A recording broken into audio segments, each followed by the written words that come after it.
Pessoal, então olha só, vou começar aqui a correção de uma introdução, tá? Para vocês verem quais são os erros dessa aluna nesse quesito.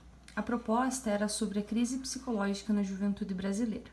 Primeiro aspecto que tem que ser revisto na introdução, tá? Falando de estrutura.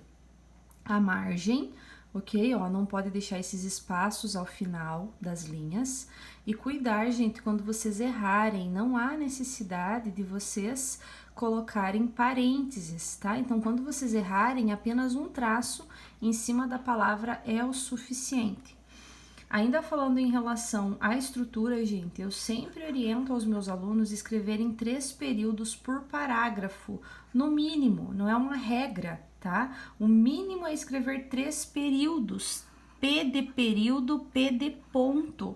Então, sempre ter no mínimo 3 pontos no seu parágrafo, porque aí você usa conectivos, você organiza o seu texto e nenhum corretor que sofra de asma não vai conseguir ler o seu texto, ele vai conseguir ler e compreender o que você escreveu.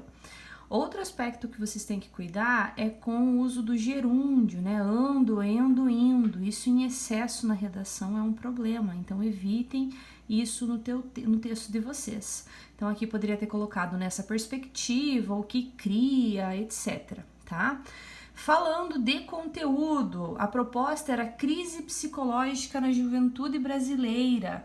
Eu oriento vocês a sempre colocarem as palavras principais na introdução, as palavras-chave, para deixar o seu texto amarradinho e não correr o risco de a banca descontar por fuga ao tema ou tangenciamento.